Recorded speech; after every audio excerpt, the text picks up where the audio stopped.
All right. Hi, I am Martha McRoy, the program chair for DC APOR, and I welcome you to this annual event. So the panel today includes editors and authors of the 2021 special issue of Public Opinion Quarterly, New Data in Social and Behavioral Research. This includes 7 presentations on the different journal articles, and each presenter will have about 10 minutes to present and time for maybe one question after their presentation. Finally, we'll open it up for a question and answer period at the end. So I encourage you all to post your questions in the chat as they come up. So if we're not able to ask your question during the short time after each presentation, the presenters can also try to answer your questions in the chat. So it's now my pleasure to introduce the editors of the special issue who will be giving the first presentation. So Fred Conrad is a research professor in the Institute of Social Research and a professor in the psychology department, both at the University of Michigan. His research explores new methods for collecting survey data, most recently text message and video interviews, as well as the extent to which social media data may augment or potentially stand in for survey data in some situations. He is collaborating with Johan Gagnon Barst and Michael Schober on a cooperative agreement with the Census Bureau to investigate how social media may help gauge public opinion about and demand for census data products. Florian Keusch is professor of social data science and methodology in the Department of Sociology at the University of Mannheim, Germany, and is an adjunct assistant professor in the Joint Program and Survey Methodology at the University of Maryland. In his research, he develops, implements, and assesses modern methods of collecting data for the behavioral and social sciences. In particular, he's interested in how to jointly collect self-reports, usually via web surveys, and passive measurement from smartphone and wearable sensors, online and device log files, internet search queries, and other digital traces to better study research questions on migration, employment, and inequality. And then Michael Schober's academic background is in cognitive psychology and cognitive sciences. He's currently a professor of psychology and senior vice provost for faculty affairs at the New School, a university in New York City. From 2006 to 2013, he was dean of the New School for Social Research. From 2014 to 2020 was vice provost for research at the New School, and from 2005 to 2015 was editor of the journal Discourse Processes. He has taught courses in psycholinguistics, human-computer interaction, research methods, psychology and design, data visualization, and psychology of music. He's also a classical pianist who specializes in chamber and collaborative music, and in performances that explore how new technologies can enhance audience experience. So let's welcome Fred, Florian, and Michael, and I'll pass it off to you. Thank you, Martha. I'm going to share my screen.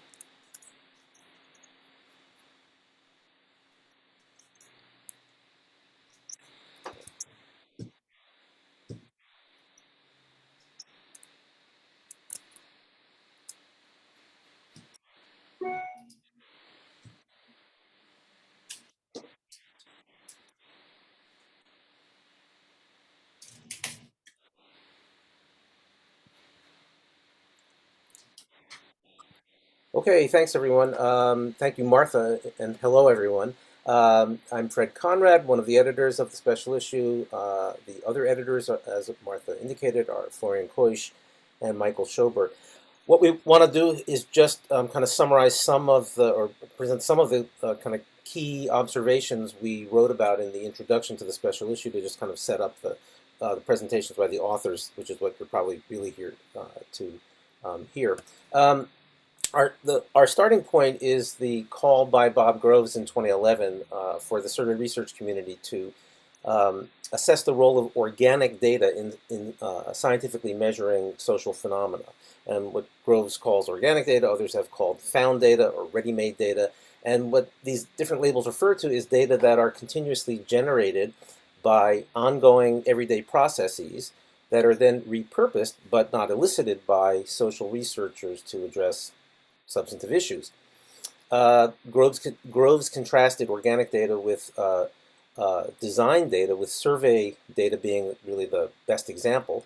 In particular, when one creates a questionnaire, survey questionnaire, this in effect determines the structure of the resulting data set and which variables it will include.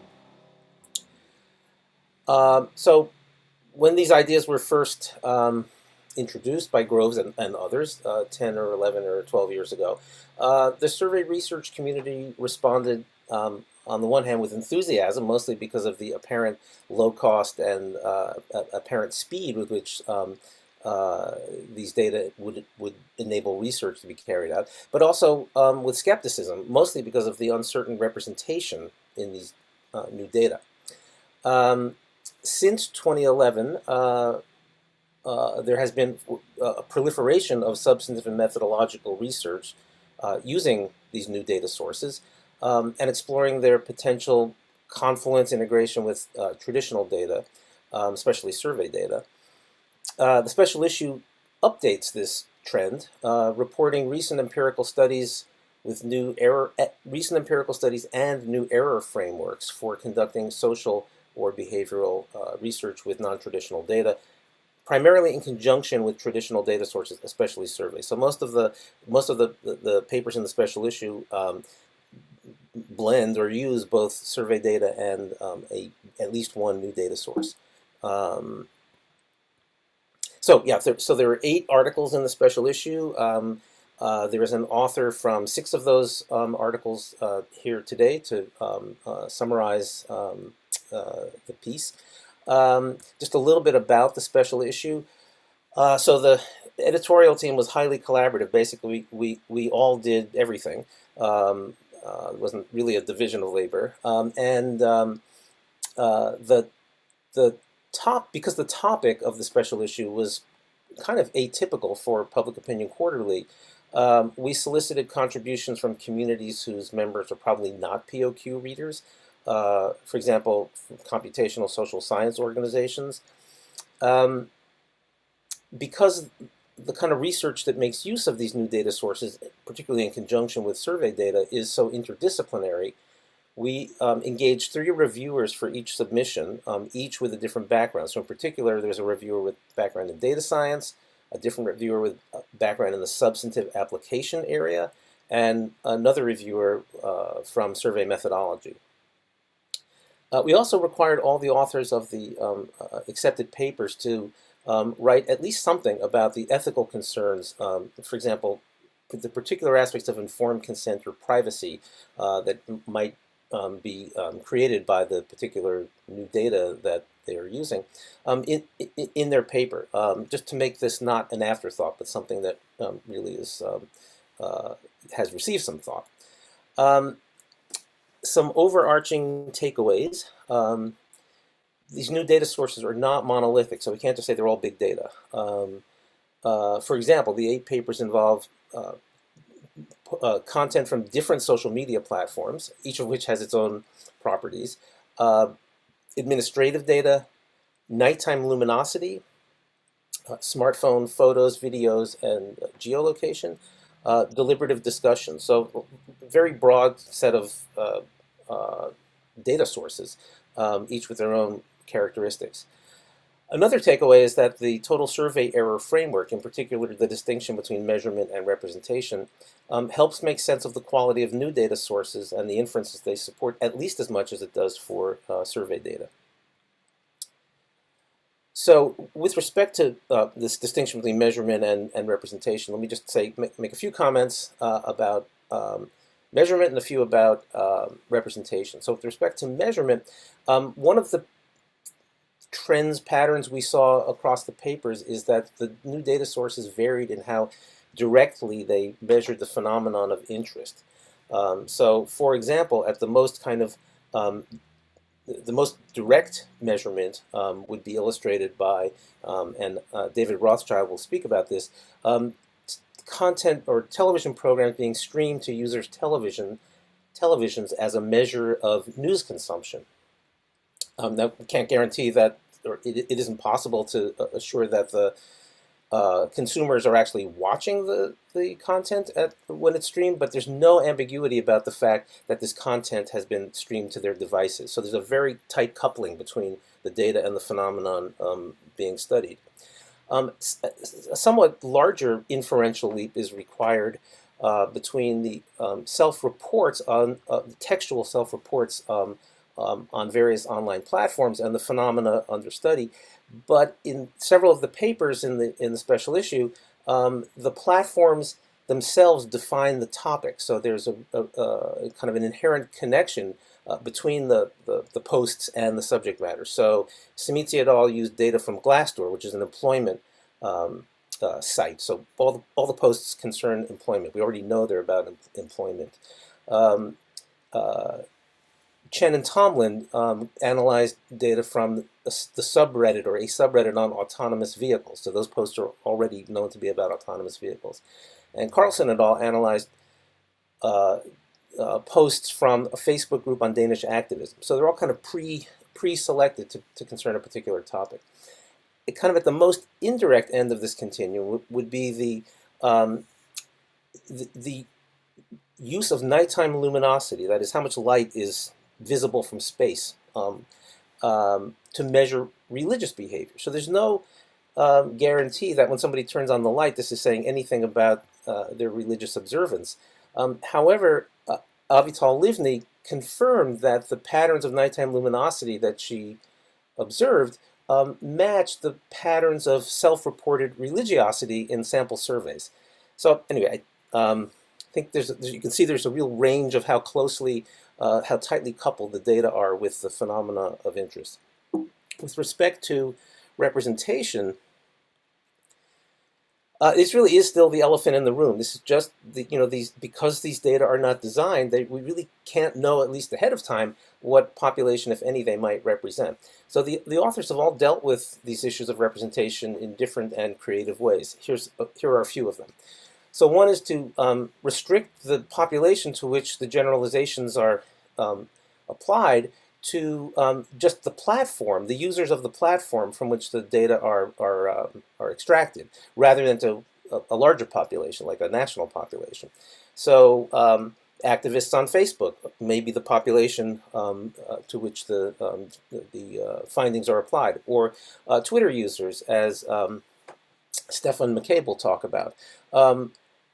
Now, restricting data to, and actually just using data from these online platforms may introduce new types of error, and such as what Indira Sen and her colleagues call platform affordance error. So, they're not free of cost, but this does result in the kind of generalization that I think is justifiable.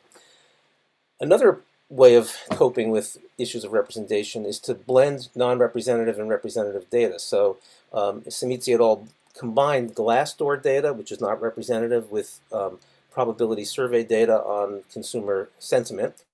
And the combination of those two better predicted expenditure in the population than either data source alone. Another approach, and this is illustrated in the study that Bella Strongmanskaya and colleagues carried out, is to recruit members of a probability panel. So they're known to represent the national population, in their case of the Netherlands. And they're invited to share organic data, in their case smartphone geolocation data and photos and videos. In principle, this should allow one to generalize the substantive findings based on the organic data, maybe it's geolocation patterns, to the population. So this is really, I think, an effective way of overcoming concerns about representation. And then finally, kind of another way of coping with issues of representation is to kind of skirt the issue entirely. So conduct a census. So the satellite images that Avital Livni analyzed measure luminosity for the entire region. So there's no sampling involved. Everyone living in that region either turns on the light or doesn't, but there's no inference to make from a sample to a population.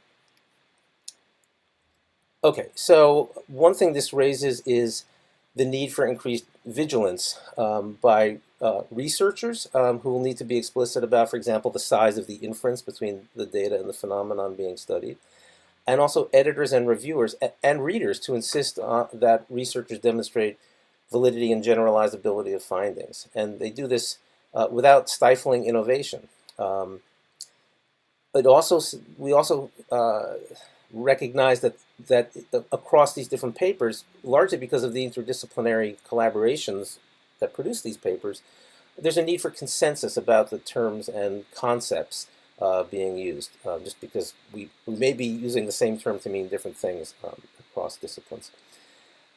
Where is this enterprise headed? Well, the special issue provides a snapshot of a fast evolving approach to social and behavioral research. It's not yet clear still if this represents a scientific paradigm shift or not. What is clear is that the standard practice of replication and tests of generalization need to be built into the research process. And also that the distinction between measurement and representation is still the North Star for understanding quality of new data sources. Okay, that was all I had planned to say. And so we have time, I think, maybe for one question, Martha, is that right? Yes, we can have one question on this, or we can move straight to the first presenter for their paper. I opt for moving straight to the... Okay. Yes. All right, so I think that's me. I'm happy to introduce Kaiping Chen, University of Wisconsin-Madison, who will talk about her and her collaborators' paper, Using Data from Reddit, Public Deliberation, and Surveys to Measure Public Opinion about Autonomous Vehicles. Thank you so much. Hi, everyone. I'm Kaiping. I'm assistant professor in communication. And a lot of my work use our deliberative democracy theory and data science methods to study public engagement with controversial science and emerging technology. So in this paper, me and my co-author, we use data from Reddit, surveys from public deliberation, and traditional public opinion polls to study public opinion about autonomous vehicles. So first is why diverse sources of public opinion data matter. So this is where an article published in the Nature a couple years ago, where the author talked about CRISPR, science cannot solve it.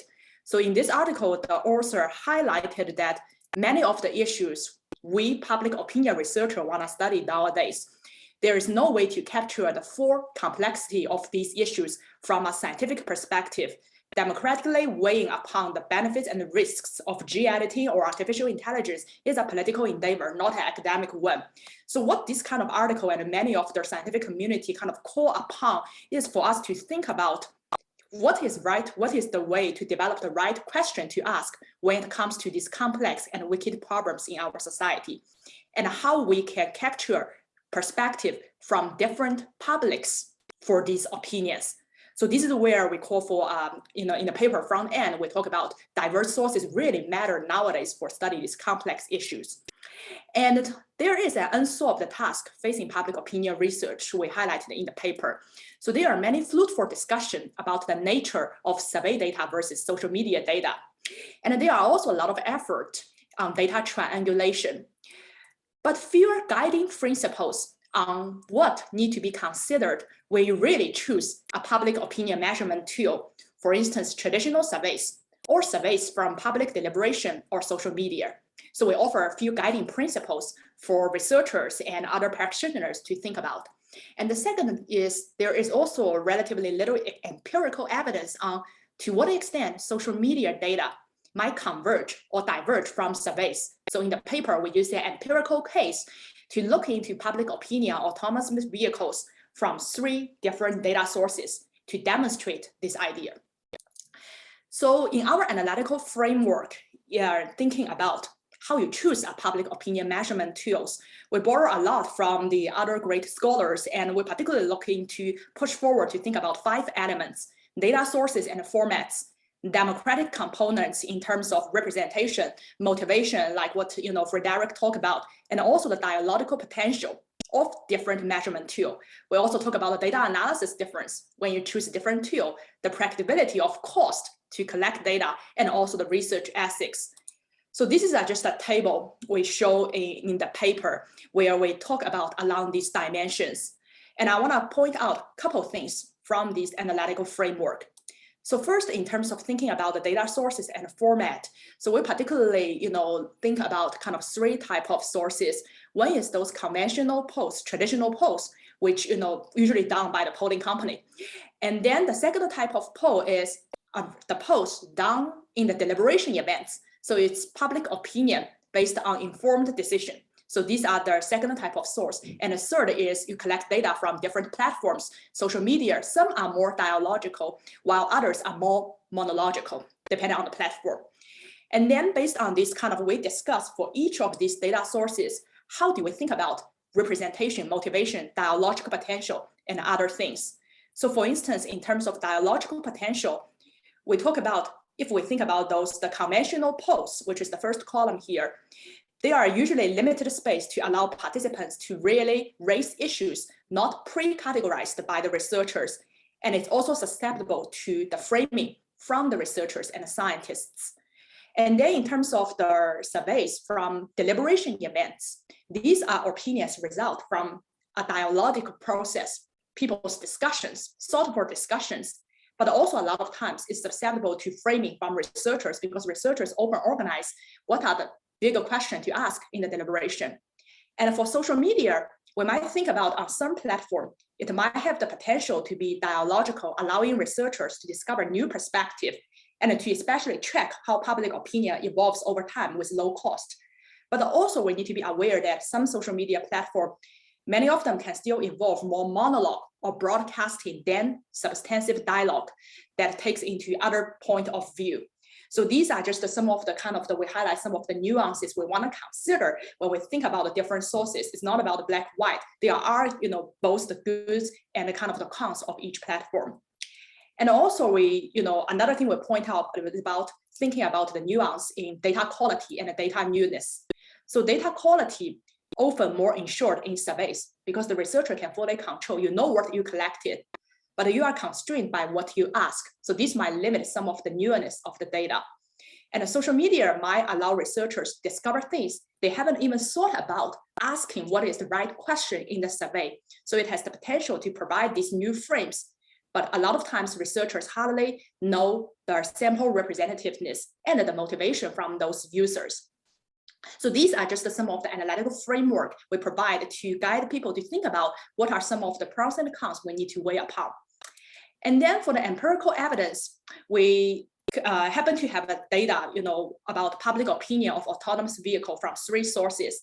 So one is the conventional public opinion survey from the Pew Research, where they ask, the public representative sample about their opinion about driverless vehicle. So this is a survey they delivered around the year of 2017. So this is our first data source. We look at the public opinion, what questions the Pew Research Center asked. And the second is me and my collaborator, we hold public deliberation events called Our Driverless Future, where we conducted public deliberation at 4 sites across US. So these are all the discussion, very open-ended discussion notes or open-ended written answers in survey we collected from the public deliberation events. So this is our second data source. And the third data source, you will look into one platform, the subreddit, where people talk about self-driving cars. So we collected all of the posts and the comments. And then the result I want to share today are 2 things. So the first, we look into the frames used in the surveys from deliberation Pew versus those people talk about on the subreddit. So in terms of the frames, looking to about autonomous e-vehicle from the 2 surveys, the Pew Research and the Deliberation Survey, they tend to focus more on asking people, their knowledge about the driverless car, ask them about safety issues, ask them about who should regulate, and ask them about their accessibility, the broader access of this autonomous vehicle. So these are the frames, if you look at the question they ask. And this is our we use structured topic model to analyze all of the posts, titles on the subreddit. And then we look into what are these topics about. And here are the frames which often used by the users on subreddit. So there are a lot of discussion talking about the Silicon Valley leaders who developed AV, A lot of things talking about pilot testing, the competition among the companies, and also there are a lot of things talking about the model, deep learning, computer vision regarding the AV. So what we see from this thing is there are some convergence across the three data sources. People all talk about accessibility issue, thinking about stricter regulation issues. However, most of the things we see is the divergence of the frames used on the platforms. So on the Reddit, it's more focusing about AV competition, models, deep learning, and testing. But on the Pew Research and our deliberation events, the major frame is to ask people think about the safety issues. And then we further look into how the things people discuss in our deliberation forums differ from the Reddit. So this is a figure we analyze, again, using the structured topic model to look at what topics are more likely to discuss in deliberation forum, what are more likely to discuss on the Reddit. So on the left side are the topics which are more likely to discuss on the deliberation forum. So these are people talk a lot about human relationship with machine learning. They talk a lot about the raised safety concerns about AV, and they also talk a lot in the deliberation forum about how AV might influence our overall lifestyles. And then we look on the Reddit. So on the Reddit, topics much more likely to discuss are those tech companies. People have a lot of discussion about the tech companies who design the AVs. And there are also a lot of very technical discussion about the deep learning algorithms and vision technologies and the infrastructure and the rules of the road. So what we see here is on the subreddit, at least on this social media platform, they provide specialized knowledge from the interested, or at least the issue publics, compared to if we look at the discourse from the deliberation events or the Pew Research. So what are these empirical evidence show is there are a couple lessons I want to share and discuss. So the first is many issues are wicked and complex in nature. So this will require us to think about a democratic way of studying public opinion. Many times, scientists should not decide the right question to ask. We need to think about ways to co-create questions through community deliberation and engagement. And the second is we want to always be aware that there are many different publics. And this is where we require a diverse range of engagement methods to collect their perspectives, especially for those hard to reach population and underserved population. What are some of the ways we need to think about to collect their opinion?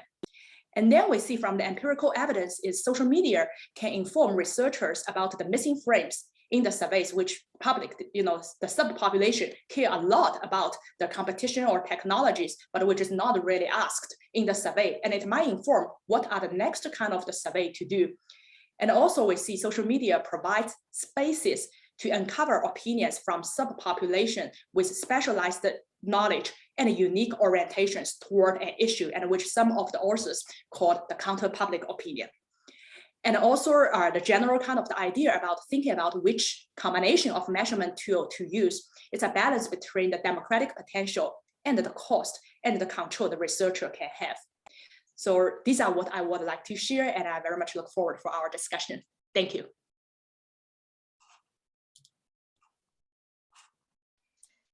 Great, thank you so much for your presentation. Does anyone have a question for Kaiping?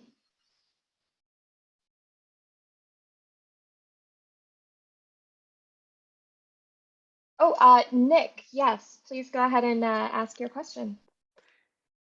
Hi, Kaiping. Thank you very, very much for your presentation. Fascinating. A little bit of context, currently do public opinion research in support of federal government. A bit of background in social media as it relates to cybersecurity concerns. So I was curious a little bit about the role that moderation of forums plays in the ability to collect data through social media, but also as it relates to, as you said, non-representativeness. And then also kind of a second question, more methodological in nature, is it fair to say that the data that you collect from social media is similar in capacity to qualitative data that you may collect through focus groups or interviews that would then be used to inform survey questions, and sort of that part of the methodological feedback loop, right? Nick, thanks for this, two excellent comments. So first of all, your comment about the representation issues about social media. How do we think about these issues? So in the paper, we talk about is it's very, very important to understand who the audiences are from the social media. And many times the user profile provided on social media is limited and also very hard to verify. But what we show in this paper, like for the subreddits, I don't know who the users are. They don't leave profile information. But what we can learn from their language, from what they say, from what their historical posts, not even about AV, to learn who they are, what thing they are interested. So there are a lot of approaches in the community where the researchers study the language in order to get a sense about the representation of the audiences, their motivation there. So there are different ways to do that. So, and the second question, you talk about the qualitative interviews as another way to think about, inform. I highly agree with you that qualitative is really important. And in our research, actually for AV, for those people with disability or limited internet access, we actually conduct a focus group with them in order to know what are their views about AV. So I highly echo with you that, the method we choose here is not kind of, exhausted. We need to think about like qualitative, the way to ask these questions. And this is where, qualitative research have a little bit more control than the organic nature on social media. So thank you so much, Nick. Thank you. Great, thanks. There's also a question in the chat, but for time, hopefully, Kaiping, you can respond to Trent's question in the chat as we move on to our next speaker. Yeah, I will do that. Thank you. Okay, thank you. I think it's now my turn to introduce the next speaker. Hello, everybody from my side as well. Great to have this event. The next speaker is Stefan McCabe, and he's going to talk about his and his co-authors' paper on using administrative records and survey data to construct samples of tweeters and tweets. And I believe we have a pre-recorded video for that, Martha, right? Yeah. Yes, that is correct. So let me get this started.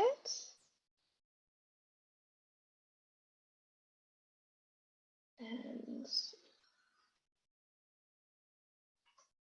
make sure you can all hear it as well. All right.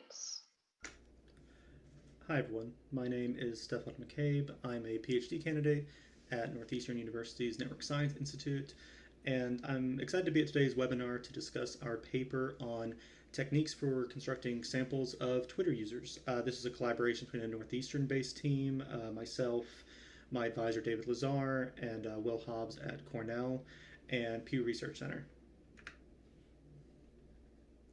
The problem that motivated us to write the paper was a familiar one. So we want lots of high-quality descriptive data on social media and social media users. But it's not trivial to go from digital trace data to descriptives like that. So we're stuck relying on the same few surveys over and over.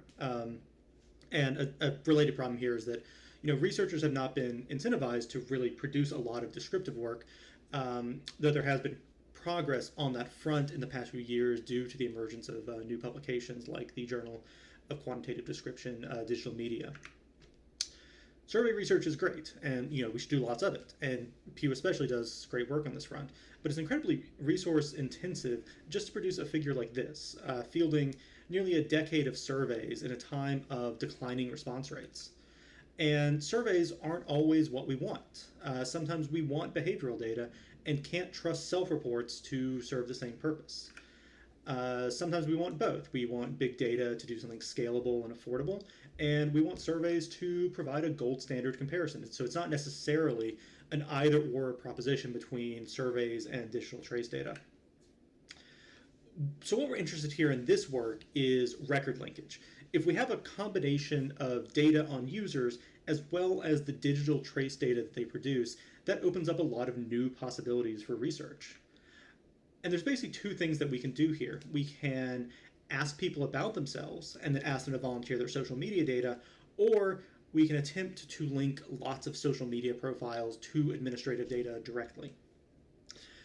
Do these two approaches produce similar samples? That's the goal of this project. The Northeastern team provided the record linkage-based sample, and the Pew team provided the surveys. of which there are three. The important ones here are Ipsos's Knowledge Panel and Pew's American Trends Panel. The first was fielded late 2018, and the second was fielded late 2019, and we have an additional small RDD phone poll that's used for additional validation. The way Northeastern's record linkage sample was created is that we're going to take a sample of Twitter users and attempt to link them to real identities. So here's a broad schematic of the pipeline. Happy to say more if there are questions. But the big picture is we take over 400 million Twitter profiles from a 10% random sample of Twitter, look for profiles with names and locations, and then try to line up those names and locations with voter registration records. And the way we do this is for each user remaining, we have extracted a first and a last name as well as a location. If you have a location, you're just out. We then look up the sort of name, city, state tuples in the voter data, hundreds of millions of voter registration records, looking for unique matches, first at the city level and then at the state level. In other words, we first see if Kenny Joseph is the only Kenny Joseph in Boston, Massachusetts. If so, we link his Twitter profile with that voter registration. If he only lists his location as Massachusetts instead of Boston, Massachusetts, we would then, see if he was the only Kenny Joseph in all of Massachusetts. If you're a John Smith in a major city, you're kind of out of luck in this kind of approach. So that's the data we're working with. It's worth noting that this is a lot of Twitter users. So our back of the envelope math suggests that the panel is about 3% of US Twitter circa 2017. It also means that there are a number of people in Pew samples that are in ours. We had strict data sharing protocols in place so that we couldn't see who was in their data and vice versa, but we determined this by hashing the user IDs in each sample and looking at the sort of set intersections, and which we have some neat appendices about showing how the sort of self-reports line up with administrative data on race and partisanship and stuff like that. So after that pretty lengthy detour into the data, we're going to go back to the research question. We want to know if these samples are all the same. That's really three related questions. Are they similar in demographic composition? Are they behaviorally similar? And can you do the same sorts of things with them? I'm going to skip through a lot of plots pretty quickly here and just encourage people to check out the paper. But first, demographics. Demographically, the voter file sample does okay. It's a bit on the young side, though the median age is comparable to the knowledge panel sample. It skews quite female, which we attribute partially to the record linkage algorithm, the unique name restriction. Making comparisons to race and on political affiliation are a bit more fraught because self-ID and administrative data may be capturing different concepts. The best thing we can do here is look at subsets of the data where we expect administrative data and self-reports to be closest. So for race, that means looking at states that were historically under VRA pre-clearance. Until 2013, these states were required to record the race of registered voters, and many still do. For party, this means looking at closed primary states, where you have to be a registered member of the party in order to vote in party primaries. For party, our sample skews a bit towards those with no party affiliation, but is decently well balanced between Democrats and Republicans. For race, the panel skews white and underrepresents Hispanics and Asians. Moving on to behavioral similarity, if we look at the distributions of account metadata, things are decently well matched between the samples. The greatest deviation here is in the top left plot.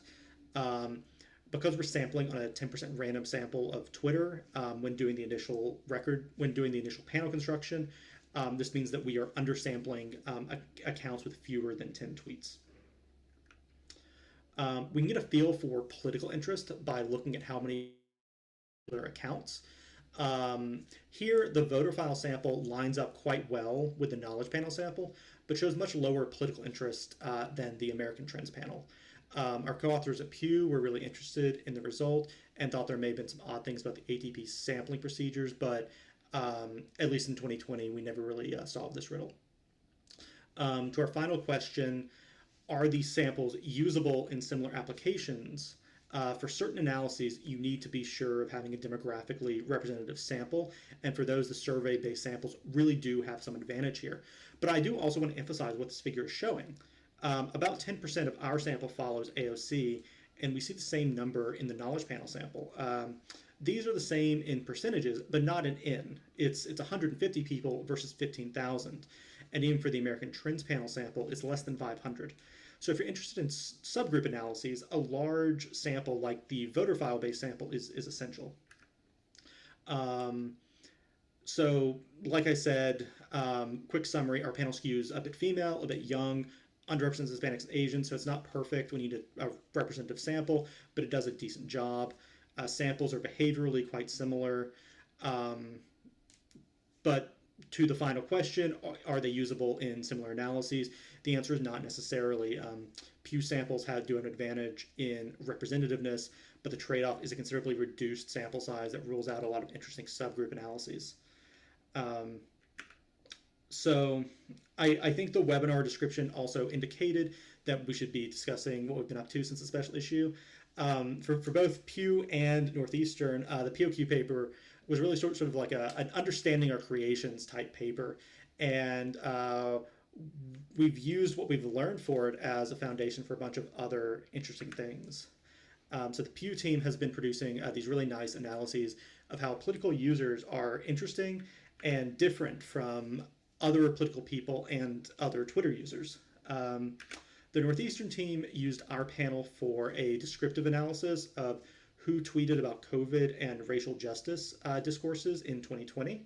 And we have a series of working papers examining the relationship between online political discussion and offline political outcomes in the context of Trump's election fraud claims, who gets left out or undercounted by keyword-based approaches to identifying political interest, and also trying to update some classic methodologies for placing Twitter users in an ideological space. So thanks everyone for coming out to this event. I'm happy to field any questions that you might have. You can also email me or ping me on Twitter at the addresses above. Thanks again. Look forward to your questions.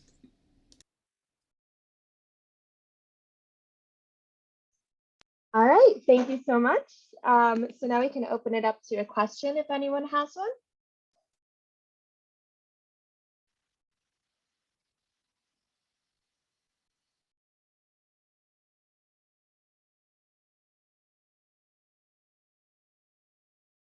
All right, I guess we can move on to the next presenter, but if anyone has a question, please feel free to ask it in the chat. All right, thanks very much. I'm pleased to introduce David Rothschild from Microsoft Research, who will talk about his team's paper on comparing estimates of news consumption from survey and passively collected behavioral data. Hello, excited to be here today. And of course, all the way through this pandemic, I still always screw up when I'm sharing my screen. So hopefully people can see. Well, thank you very much for having me. This is a very exciting panel, and it's been really fun to see how this goes.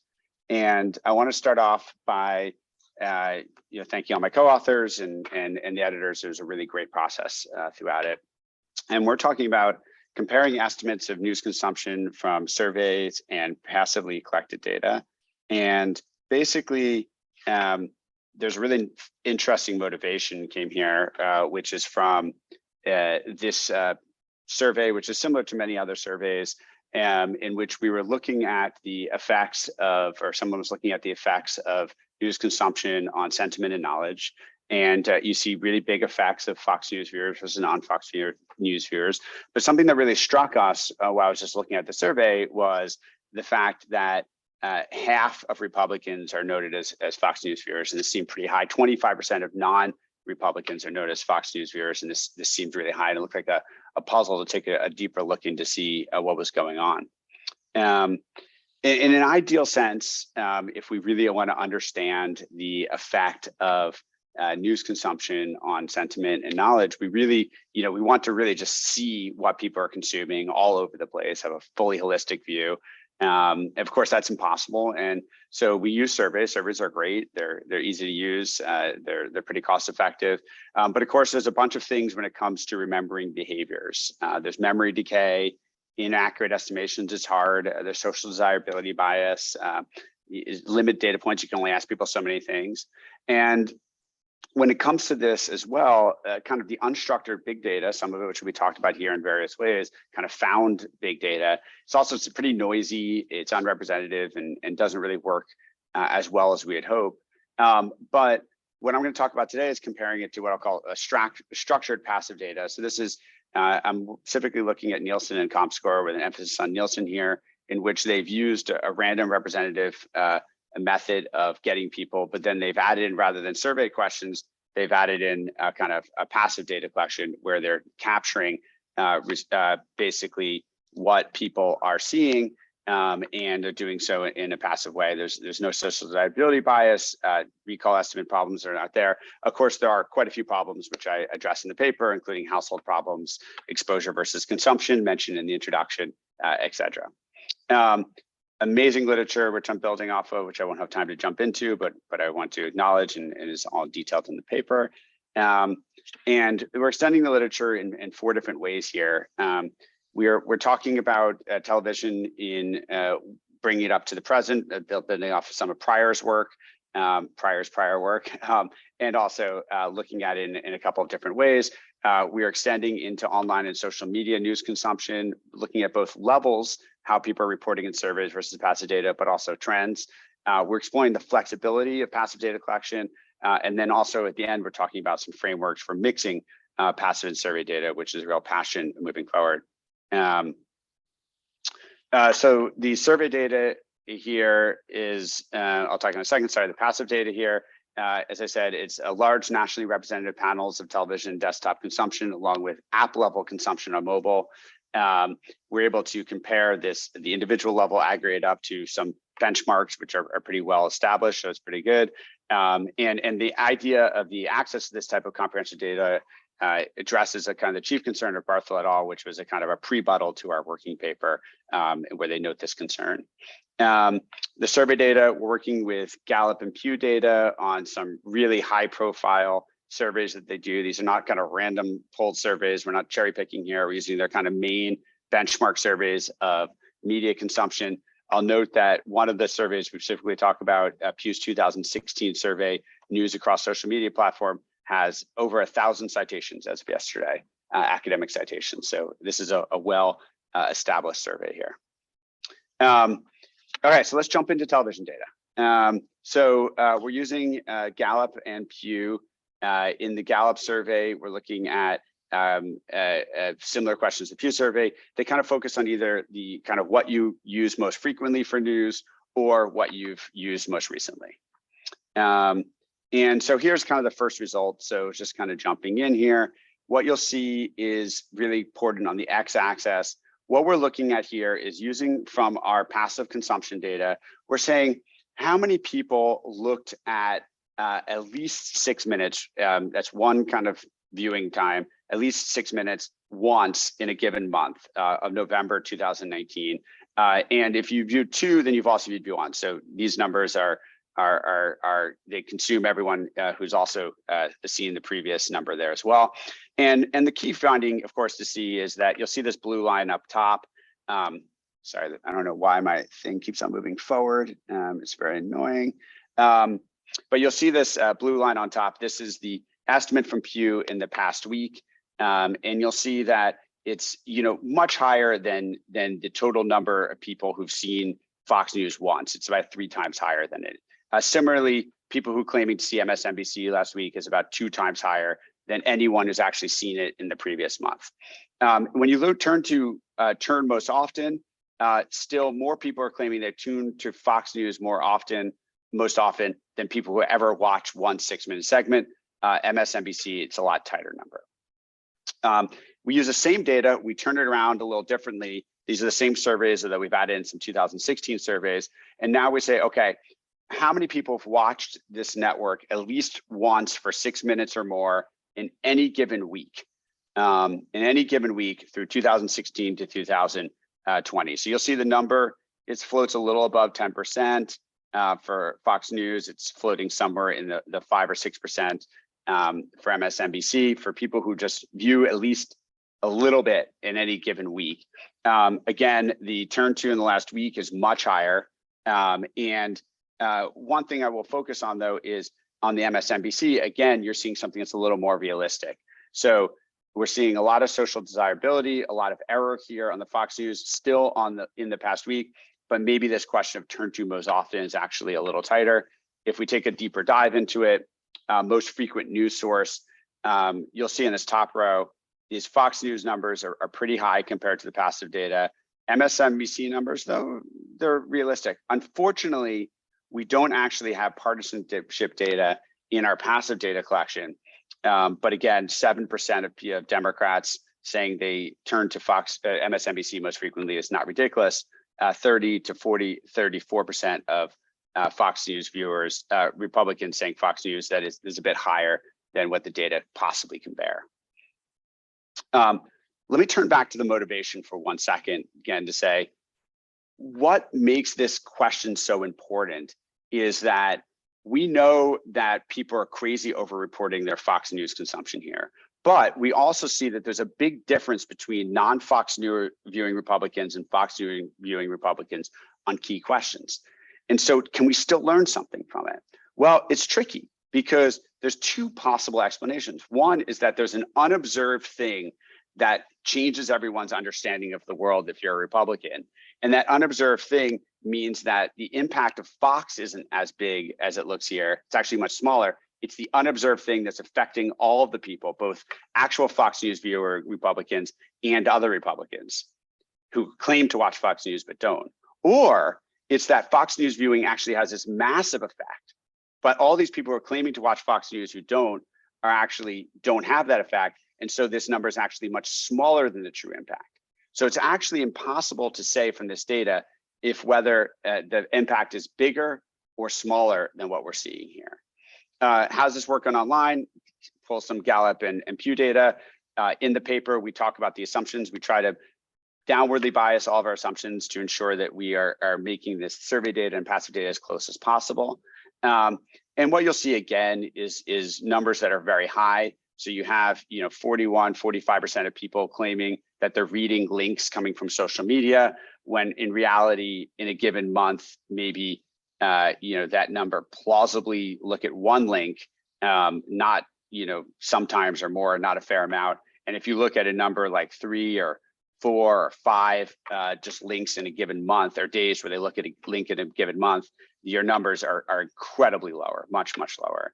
Similarly, we have data from Gallup looking about reading internet news websites.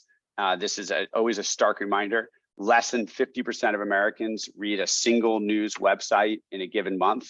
And if this question's a fair amount, we'd say that this is a ridiculously high number compared to what we have here. Levels are higher. We also see just a note, kind of fun note, is that it doesn't always go in the same direction. We actually see people claiming that they consume social media a lot less than they do. So social desirability bias to say that you consume news, social desirability bias claims you don't consume social media. But we also see different trends. We know from Facebook's internal data that they actually were showing less news in the news feed, but Pew was showing a steady, as the Nielsen data was showing a drop.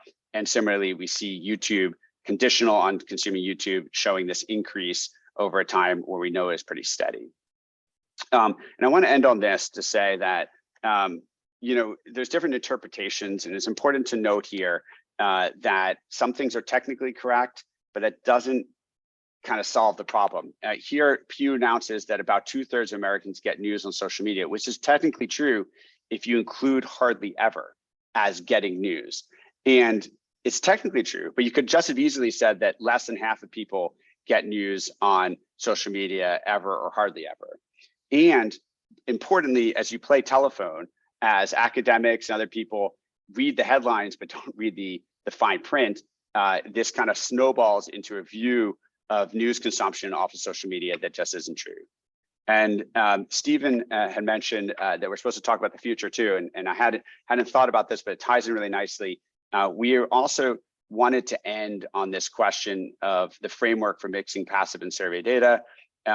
We've been doing a lot of work on this as well, and thinking about how you can mix in using panels that have both surveys and passive data collection, such as YouGov's trend and other places. ID linkage that allows us to match across imputation of passive data onto survey data.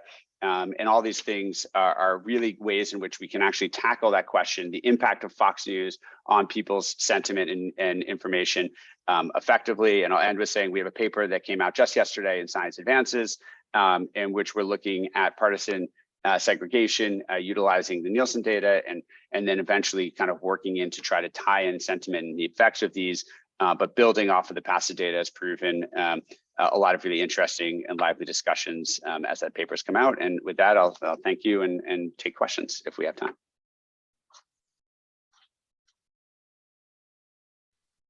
Thanks. Yes, I think we have time for maybe one quick question, or you can also write it into the chat.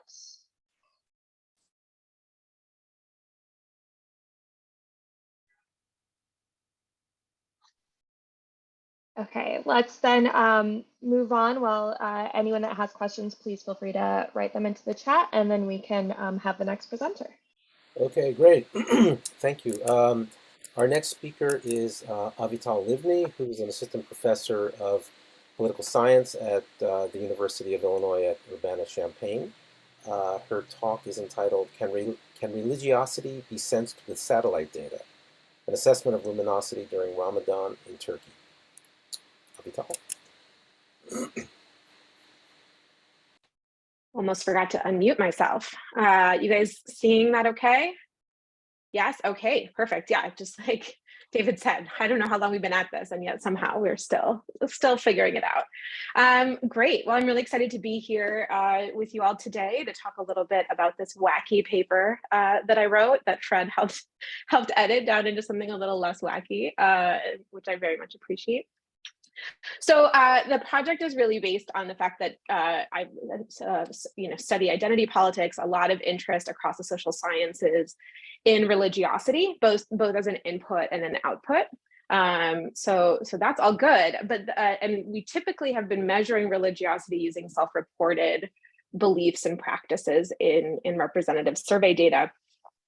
The biggest issue that I have with self-reports is not the response biases, although we'll get to that, but it's much more about sampling constraints, which I worry is probably the biggest source of systematic measurement error.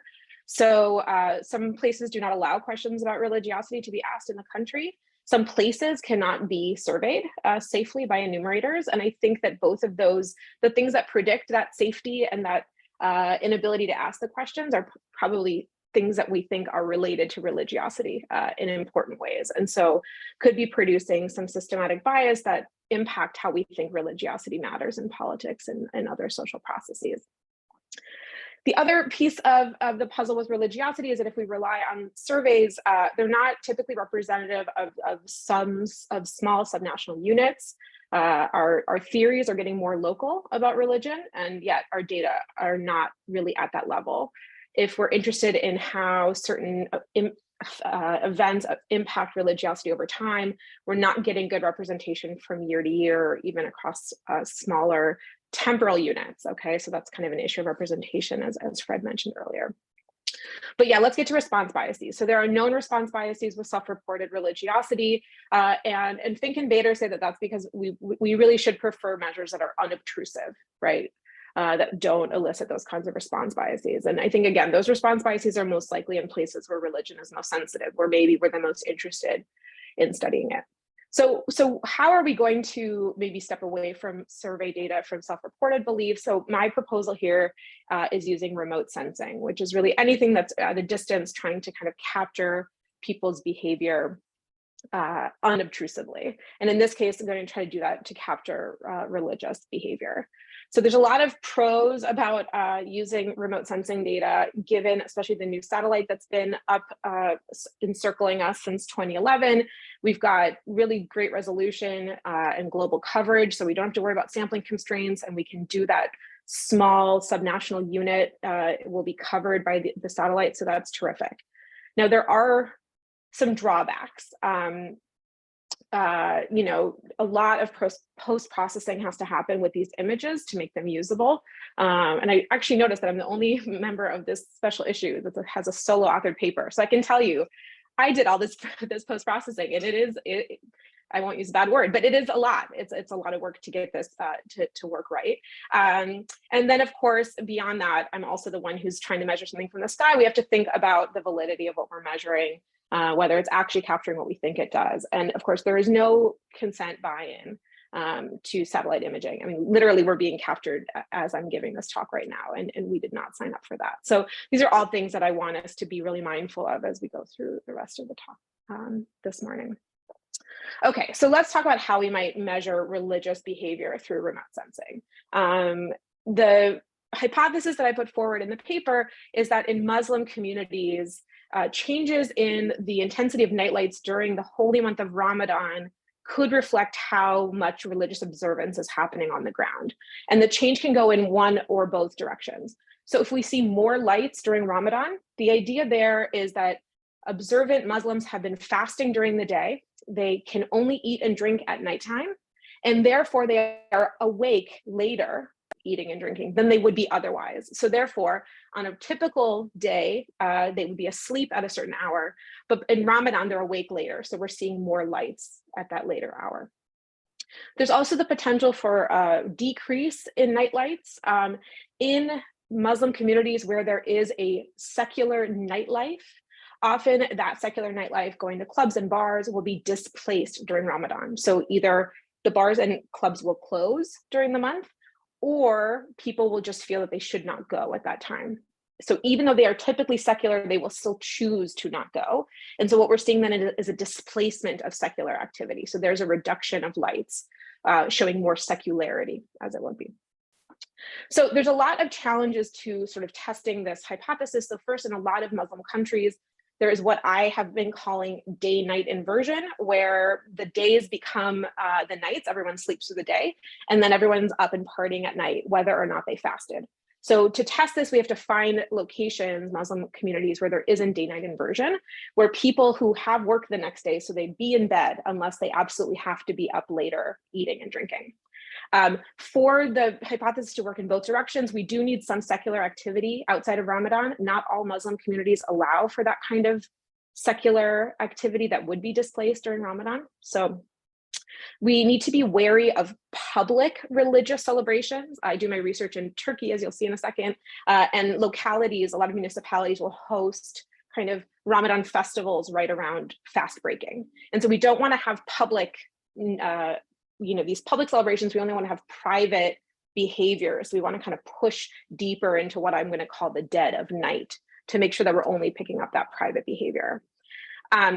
Typically, if you've seen nighttime luminosity in a paper that you've read or written, what you're using or what they're using is pre-processed, pre-cleaned annual or monthly aggregate data, using kind of the kind of typical monthly calendar. Well, Ramadan works on a lunar calendar, so we cannot use any of that pre-cleaned, pre-processed aggregates. We've got to do all that processing ourselves. I'll get into that in a minute.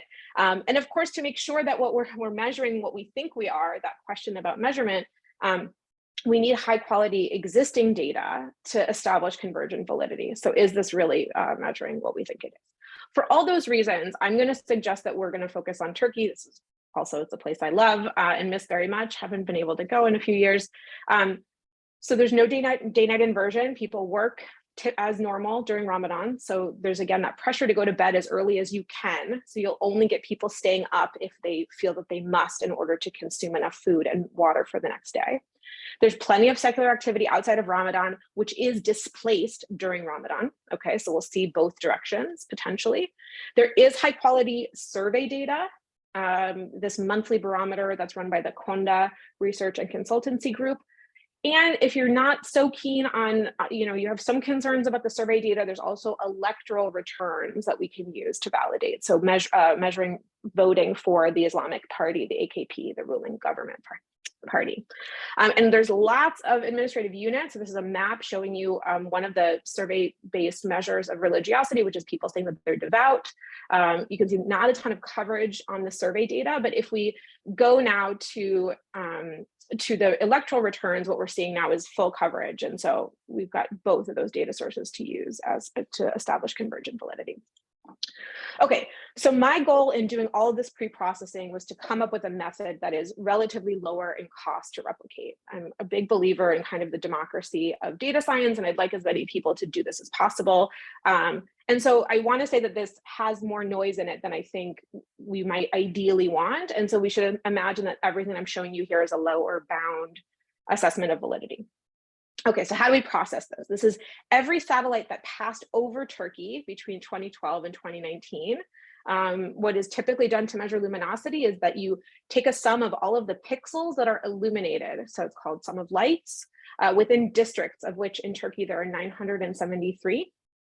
We need to deal with lunar radiance. The moon, it turns out it produces a lot of light, and we don't want to have that in our measure because we're trying to get man-made light or human-made light only.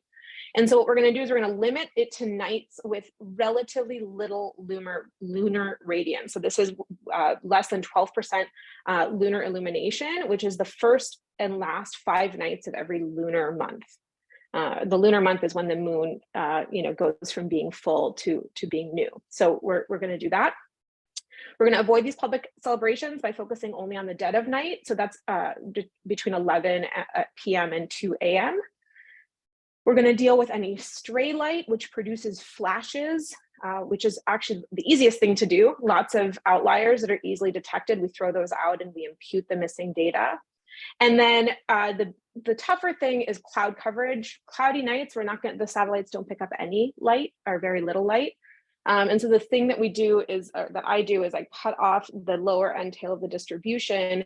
And the way that I decide where that cutoff point is, the difference between a cloudy night and just nobody is up and there are no lights in that area, is by assessing the correlation between luminosity and development, economic development, which is a really well-established correlation in the literature.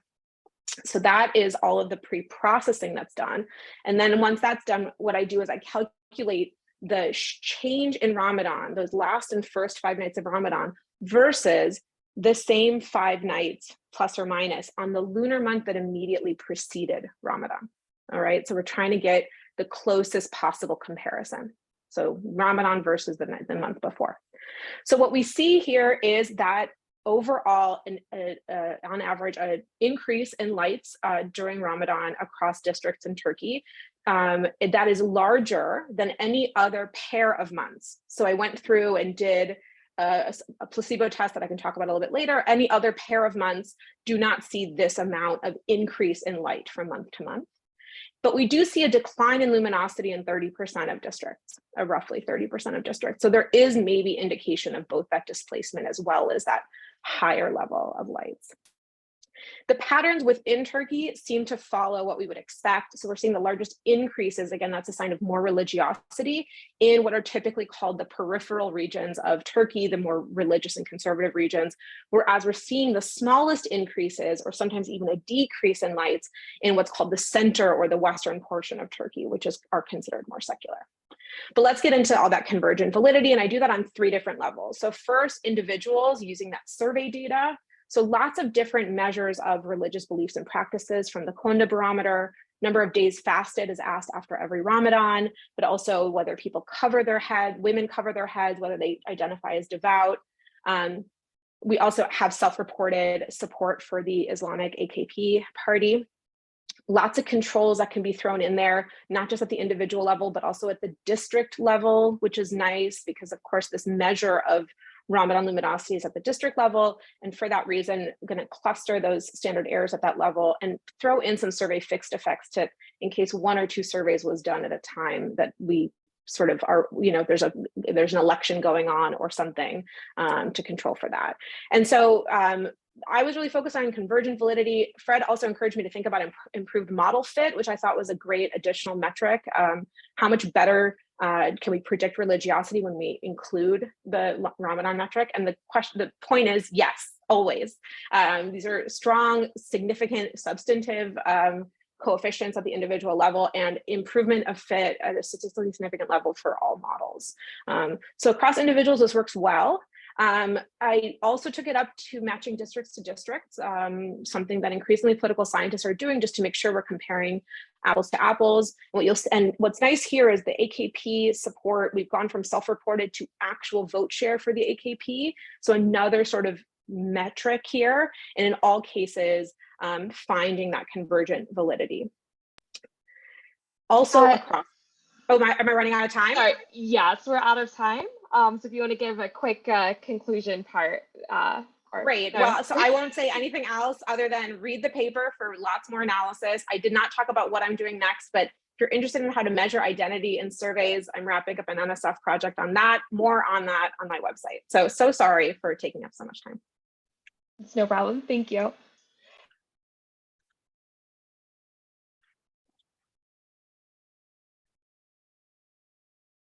I'd say let's forego my questions and go on to the next person so that I don't take up any more time. Okay, thanks, Avital. Our next speaker is Indira Sen. Indira is a fourth-year doctoral student at the Geistes Leibniz Institute for Social Sciences in Germany. And the title of her talk, as you can see, is A Total Error Framework for Digital Traces of Human Behavior on Online Platforms. Indira. Great. Thank you so much, Fred. I hope I'm sharing the right screen. So kind of echoing the same problem that the others had, but yeah, I hope you can see my slides and not, I don't know, my notes. Looks good. Yes, perfect. Great. So yeah, hi everyone. I'm Indira. I'm a PhD candidate at the Geistes Leibniz Institute for Social Sciences and RWTH Aachen.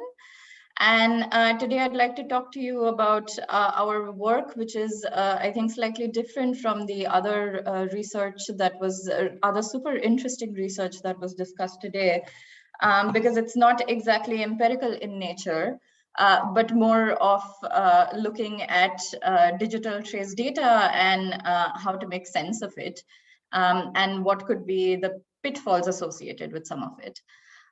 So first of all, I think a lot of this was covered in the introduction today, but just a quick recap. Digital traces, as we define it, are records of interactions of platform users, which have been recorded by digital devices or services. And as Fred said before, they're also often called found data, digital behavioral data. And one of the great things about this type of data is its scale. And one of the issues with the large scale is that we need new innovative methods to analyze this type of data and so we rely on data science methods or automated content analysis methods like machine learning or natural language processing. And I'd like to talk about a metaphor that is often invoked when talking about this type of data and how it has led to the creation of new subfields of social science like computational social science, and how this can be described as a 21st century science, which enables now data-driven studies of the social world. And the exact metaphor is that these digital traces are a telescope for the social sciences in a similar way how the telescope allowed data-driven studies of the natural world. And so this is all to say that digital traces have a great deal of potential in not just understanding phenomenon inside the platforms, but also outside of them, as well as understanding how culture evolves. And I'd like to talk about two specific studies, which are now were done quite some time ago. The first one is about predicting elections with Twitter data and German elections, and the other one is about detecting influenza using Google search queries. And after these studies came out, there were follow-up studies that showed that when you use Twitter data, you actually predicted the elections in that particular cycle quite wrong. And you gave the winning party as this fringe party that got very few votes. And on the other hand, if you use Google search queries to predict influenza, you also highly overestimated them, because people now start searching for influenza due to media attention rather than because they themselves had influenza. And so this is to demonstrate that while digital traces have a great deal of potential, they also come with their pitfalls, as was also discussed in some of the previous talks. I want to talk about 3 specific papers. This is just not a very representative sample of all the critique about digital traces, but specifically Zeynep Tüfekçi writes about how our focus on Twitter data as a proxy for the social world can lead to representative and methodological issues. Alexandra Olteanu and colleagues write in a great amount of detail about the different types of social data biases and pitfalls that might occur when using digital trace data. And finally, Andreas Junger talks about the need for a measurement theory for digital trace data. And all of this leads to the question, which is, how can we make research with digital trace data more valid and reliable and more transparent? And again, another point that was brought up before, given that this is a highly interdisciplinary field, how do we improve the discussion or the interdisciplinary exchange from people who come from very different backgrounds? And one way to do that was to take a quick rewind and look at the total survey error framework. Again, something that we've discussed before. So a quick recap on the TSE is that it allows for systematic identification and characterization of errors in survey data and links errors to each step of the survey lifecycle. And this is one of the representation of the total survey error framework by Robert Groves and colleagues. And as Fred mentioned before, there's this differentiation between measurement errors and representation errors that I won't explain in too much detail. And the neat thing about the total survey error framework is that it helps survey designers understand and reflect on their design choices, as well as issues that are inbuilt into survey data. For example, social desirability bias in some cases. And that's really nice. So why don't we just apply the total survey error framework to research with digital traces as well, so that it can give us those benefits for this new type of data. And here I want to highlight some of the departures that digital traces have from survey data. Another thing that was already mentioned was that they're passive. There's no solicitation of responses, which can also be a good thing sometimes, but it's definitely a difference. And again, one major issue is platform effects, such as recommendation systems that play specific platform norms. For example, how different subreddits have very specific norms and moderation, usually volunteer-led. And again, going back to this issue of scale, how we use automated methods, which come with their own set of challenges.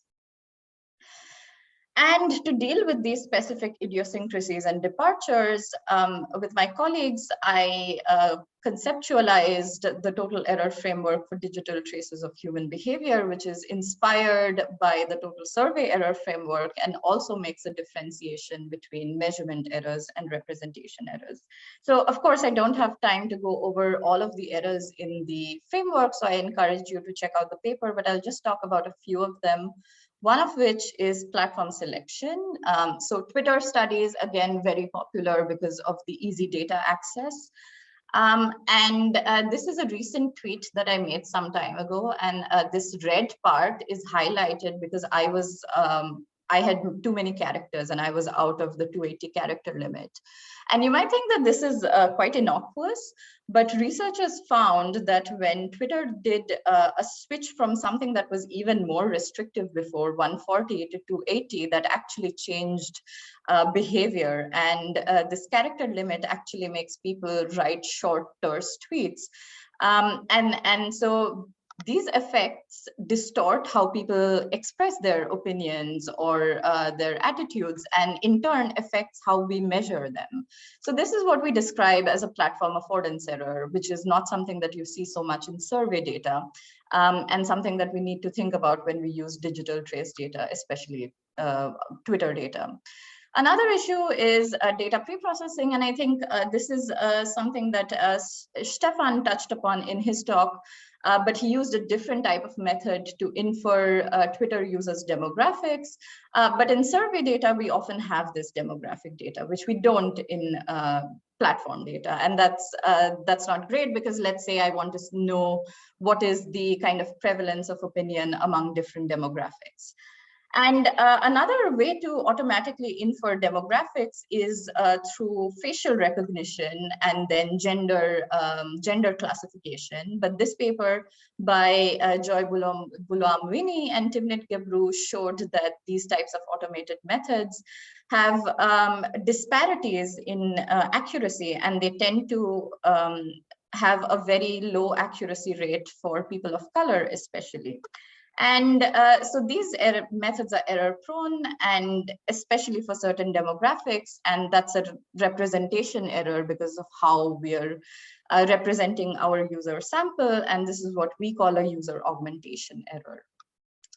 And the last error I want to, yeah, sorry. Oh, I'm sorry, we're about out of time. I just want to make sure that Bella has a chance to also present on her work. Yes, I will just quickly wrap up.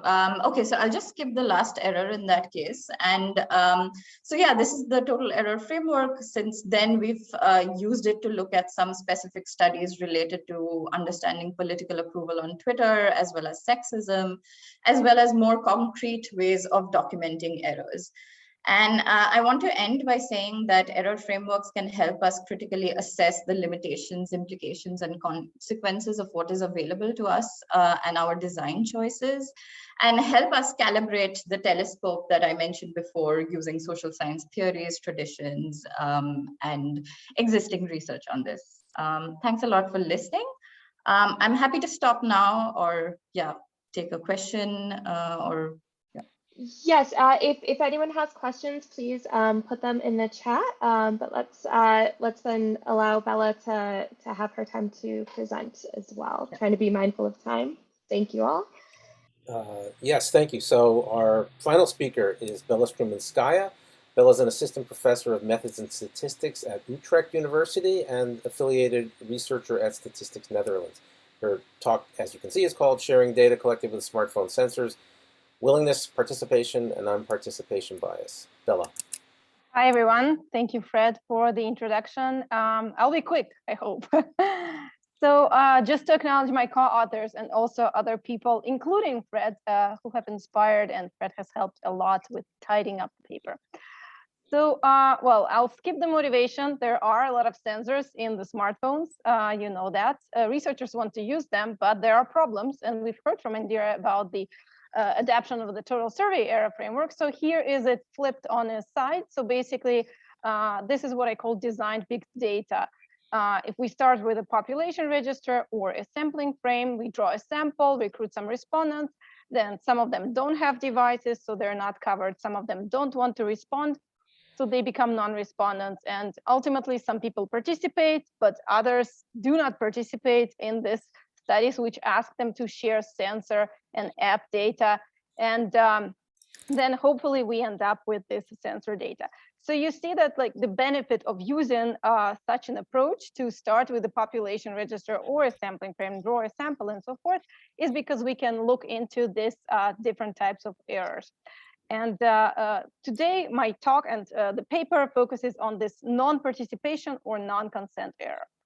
So what we know about the willingness to share and actually sharing, there's a lot of text on this slide. The takeaway is that it varies by sensor, it varies by country, and usually lower when we ask people to download a research app. But we don't know much about the mechanisms which are responsible for sharing data with collected with smartphone apps and sensors. So what are these mechanisms? That's the key question of the paper, and we tested some.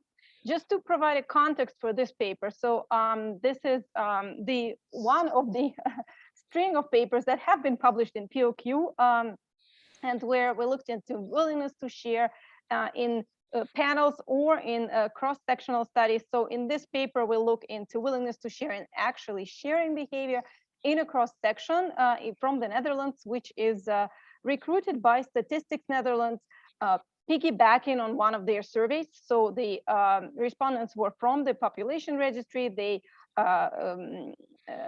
completed actually not one of the surveys, but several surveys. They completed different surveys. So one participant completed a survey, another participant completed a different survey, but not a panel. So anyhow, they were asked if they were willing to participate again, and then we asked them to share GPS location in browser, photos and videos, so perform these different tasks. So there was randomized assignment, and there are a lot of conditions here. So basically, just to show that across studies, we looked into sponsor effect, autonomy over data collection. So basically saying you have control, you can view what kind of data we collect and then revoke the measurement. And also this benefit framing is something that we tested in different studies, which is telling respondents that they will have to answer fewer questions if they share sensor data. So across different studies, we varied the order of the tasks, but in this particular study, in the special issue, we had a fixed order due to logistics. And then we also measured privacy concerns, technological skills, previous experience, and survey experience of the participants. So this basically is what I'm going to present on. The other ones you can also read. I have the links to them in the end. So this is how it looked like. We have the consent question with, it's all in Dutch. I'm not going to translate, but we have a translation in the paper. And we have 3 conditions. So benefit, autonomy, and privacy assurance. So additional privacy assurance in addition to the one when they start the survey. This is how the location measurement was implemented. So it says, is it your current location, yes or no? And if they were asked to share photos and video, then they were led to the camera app on their phones. So because it's in browser, it is independent of the operation system of the phone. So what is the willingness to participate then, and the actual consent rates? We see that for GPS, we have the highest. So for geolocation, it's about 67%. For camera-related tasks, which were taking a photo of their house, taking a photo of themselves, taking a photo of the receipt, which can be used, for example, in the budget survey, or a video of surroundings on living conditions, they ranged between 12 and 18%. What about the actual participation? So we see here that about 70% of those who said, I'm willing to share my geolocation actually did so. And for those who said, I am willing to share pictures or videos, everybody did so. So experimental conditions, a lot of null findings here. We see that there is this effect of control, autonomy over data collection. So there's a significant effect on willingness to share GPS location and also photo of receipt here. So basically, this is the only one out of the experimental conditions which showed effects. What we saw as well is that people who did more activities on their smartphones and who had positive attitudes towards surveys and previously downloaded a research app were more likely to share this data. Those who were concerned about their privacy were not more likely and did not share the data at such rate. So the second part of the paper looked at non-response and non-participation bias. So we had administrative data. So basically, it's looking for non-response bias respondents versus the gross sample, and for non-participation bias participants in the sensor measurements versus respondents in the survey. So looking at means and or proportions depending on the level of measurement of the variable. Here are a lot of numbers. Also, I would refer, because we're running out of time, you to the paper. What is maybe important to note is that the overall the non-response and non-participation biases are not very high. About well, 1 to 4 percentage points, but sometimes they go in the same direction. So for example, here we see the number of household members, the non-response and non-participation biases are in the same direction. Sometimes they mask each other. So home ownership, you would think that there is no bias because non-participation and non-response biases are in different directions. Well, because it doesn't make sense to look at all of these variables and all of the sensor measurements, I would, when you're reading the paper, if you wish to read it, I would encourage you to look into certain biases. So for example, for GPS, we can maybe substitute some travel survey questions. And there, whether a person owns a car and whether a person has a driver's license are relative characteristics. Similarly, for example, photo of the house. So this is important for housing survey, homeowner, urban, and then for photos of receipt, maybe for budget spending survey. So there you could look into paid work and income percentile. So biases are low, but you might want to look into specific ones. And here for photo of the house and urbanicity, 7.7 percentage points, pretty high. So it depends on the goal of the researcher how to interpret this. So summary and implications. Well, decisions about sharing seem to be very situation specific and nuanced, and the nature of tasks seems more important than the sensor itself. So you saw that the camera and the camera related tasks evoked lower willingness, and then taking a selfie evoked much lower willingness than taking a photo of receipt. It's important to communicate clearly who asks to share and for what purpose, in line with the theory of privacy in context by Helen Nissenbaum. But researchers also need to strike a balance between maximizing sharing and providing detailed information about the data. So there can be this so-called backfire effect. So we saw that about 70% of those who said, I am willing to share my geolocation actually did so. So 30% did not, right? And we think that this is because we visualized the location as shown on this slide here. So they saw actually how it's looking and what the researchers are going to get. But we want to be transparent. We want to have informed consent. So this is a point where I think, well, where we are conducting our current research on as well. So another point is there might have been ceiling effects, possibly because CBS, Statistics Netherlands, is trustworthy sponsor. So that's why we maybe did not see the effect of assuring privacy in addition in this experimental condition. And this I already said that non-participation biases overall appear to be small, but it depends on the task and the researcher intention. So with this, thank you so much. And here you can see all this information about the papers. And I don't know if there's time for questions. If not, just email me. All right, thank you so much for your presentation. I do want to be mindful of time as we are just over that 12:30 mark. Again, I want to thank all of our presenters for walking us through your papers. I will invite those that do have a few minutes to stay on and ask questions if they would like. I know I have a lot of questions, but I feel like I'll just end up emailing some of the presenters. But so if anyone does have a question, please feel free to raise your hand or to speak up.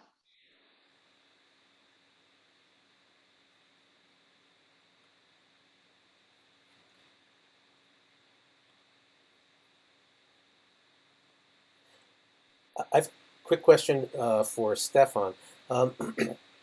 I think it's really exciting to see that the Twitter population can be so well described. I mean, I think this is badly needed. I guess my question is, how stable do you think these descriptions of the Twitter population are, and how often will they need to be updated? Yeah, this is a real concern of ours. So we've been working with basically a snapshot. It's not, you know, we've been doing ongoing data collection for the users we've sort of linked, but the users we've linked are based on a sort of a snapshot of who was on Twitter in 2017. So, you know, for example, you know, we have no one who is like likely to currently be like an undergrad in our sample, right? That's really concerning because Twitter is like is or was associated with young people. I guess everyone's on TikTok now, but it is a real concern. We haven't had the right sort of data in place to really speak to it. We recently regained access to some data we'd sort of lost access to. So I think we're hoping in like 2023, 2024 to do a follow-up paper, trying to sort of get at that. I think it's a real concern. I very much so. As I was indicating in the chat, I think a really big concern is how willing people are to sort of post under their real name now versus the mid 2010s. And I also think that sort of changes in the dynamics between platforms really matter. So Tumblr kind of like died after Verizon or Yahoo or whoever bought it. And a bunch of Tumblr users migrated to Twitter. But their sort of way of using Twitter does not sort of lend itself to being included in the sample, because many of these people are young, use anonymous accounts and so on. But they're part of Twitter now. So yeah, very, the temporal validity concerns here are very large. Thank you. I do have a quick, hopefully quick question for Bella, especially since you've been kind of working on this work over the years. Did you notice any sort of changes when it came to people accepting these privacy laws and requests after GDPR got put into place, or how that might have impacted things? So we did not look into that specifically. I know that Florian, who is on the panel here, has a paper about it. I'm not sure in which journal, but I encourage you to read it. Yeah, so we did not look into this specifically. Sorry. Oh, that's fine. Yeah, I just knowing that there were, as you showed, like country differences and everything, and I'm just like, oh, what about the EU versus the US? And I was reading articles the other night about how Facebook and Meta, when it came to now their Apple users, they have to request access to different kinds of data, and Apple users have been saying no, wondering how, you know, things like that might also impact privacy regulations or privacy use from people. Well, I think definitely these events have an impact, especially because people are then more concerned about. So with Florian, actually, we did some research on privacy concerns when collecting this type of data of people, and we see that more passive data evokes more concern in people, and that definitely is something to look into more, because also with trustworthy of the sponsor, as I said, sometimes maybe this is a blanket, I trust them, they will do a fine job, already helps into given different types of measures. Great. Well, thanks again to all of our panelists. Thank you for sharing that, Florian. I will check out that article. I will give a virtual round of applause to all of the presenters. Thank you very much. And with that, I will stop the recording. We will have this uploaded to our YouTube page, and also, I know I'm volunteering them for this, but please feel free to reach out to the presenters if you have additional questions. They are all great at answering any questions you might have. Thanks, everyone.